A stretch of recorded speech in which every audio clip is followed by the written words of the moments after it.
প্রিয় দর্শকবৃন্দরা, ক্রিয়েটিভ কৃষিকতার পক্ষ থেকে সবাইকে জানাচ্ছি আন্তরিক শুভেচ্ছা ও অভিনন্দন। তো প্রিয় দর্শকবৃন্দরা, আজকে আমি আপনাদেরকে জানাবো যে কিভাবে আপনারা একটি আঙ্গুর গাছের পরিচর্যা করে আপনারা এরকম অধিক সংখ্যক আঙ্গুর ধরাতে পারবেন।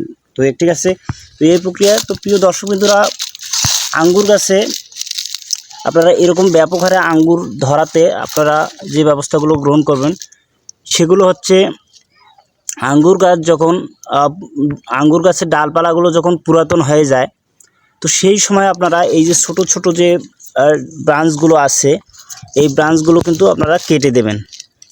এই ছোট ছোট ব্রাঞ্চগুলো কেটে দেবেন। কেটে দেওয়ার ফলে আপনাদের এই মূল ব্রাঞ্চটা করে থেকে যাবে, অর্থাৎ এই মূল ব্রাঞ্চটা করে মোটা যে ব্রাঞ্চটা আছে এই ব্রাঞ্চটা রেখে দিয়ে আপনারা এই ডালগুলো এইরকম করে কেটে দেবেন। তো কেটে দেওয়ার ফলে প্রিয় দর্শকবন্ধু, এটা কাটবেন তখনই যখন আঙ্গুরের কুড়ি আসার আগের সময়ে আপনারা এই ডালগুলো কাটিং করে দেবেন। তো কাটিং করে দেওয়ার ফলে প্রিয় দর্শকবন্ধুরা, আমি এইভাবে কাটিং করেছিলাম। তো এর ফলে আমি সুন্দরভাবে এই ব্রাঞ্চগুলো থেকে আপনারা দেখুন যে আঙ্গুরের থোকায় থোকায় আঙ্গুর কিন্তু বেরিয়ে এসেছে। পুরো গাছটিতে আমার দেখুন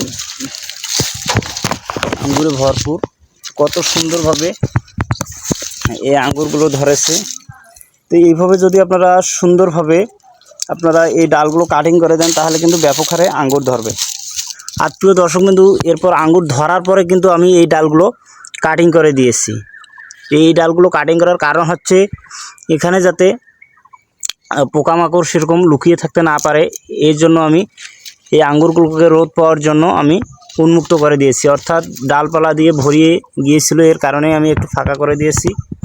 তো এভাবে যদি আপনার ডালপালা একদম একাধিক হয়ে যায়, তো হালকা করে আপনারা এই ডালগুলো কেটে ফাঁকা করে দেবেন। তো এর ফলে দারুণভাবে রোদ পাবে এবং সুন্দর হবে।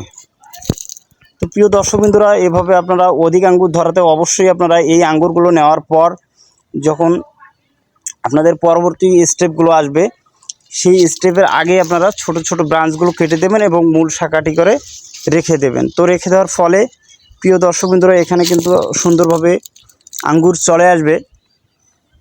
তো প্রিয় দর্শকবৃন্দরা, আরেকটি কাজ আপনারা করবেন না, অর্থাৎ এই যে মূল ব্রাঞ্চ, এটা কিন্তু মূল ব্রাঞ্চ। এবছর এই ব্রাঞ্চটিতে আঙ্গুর এসেছে, পরবর্তীতে কিন্তু এই ব্রাঞ্চে আঙ্গুর আসবে না। পরবর্তী যে এই যে নতুন ব্রাঞ্চগুলো আছে এগুলোতে আঙ্গুর আসবে, অর্থাৎ এই মোটা ব্রাঞ্চটিও রেখে দেবেন। এখানে কিন্তু যদি আপনি কাটিং করেন, এখানে কাটিং করলে কিন্তু পরবর্তীতে আপনার আঙ্গুর এই ব্রাঞ্চটি দিয়ে আসবে না, অর্থাৎ এই ব্রাঞ্চটিও আপনি রেখে দেবেন। আবার পরবর্তীতে এই যে এগুলো দিয়ে কুশি বেরিয়ে আঙ্গুর বের হবে, এই যে এরকম আঙ্গুর বের হবে। প্রিয় দর্শকবৃন্দরা, এই পদ্ধতিগুলো অনুসরণ করলে অবশ্যই আপনাদের আঙ্গুর গাছে এরকম ব্যাপক হারে আঙ্গুর ধরবে আশা করি। তো জানি না প্রিয় দর্শকবৃন্দু, ভিডিওটি কেমন লেগেছে। অবশ্যই যদি এতটুকু ভালো লেগে থাকে অবশ্যই ক্রিয়েটিভ কৃষিকতার পাশেই থাকবেন এবং নিত্য নতুন ভিডিও পেতে চ্যানেলটিকে সাবস্ক্রাইব করবেন। ধন্যবাদ সবাইকে।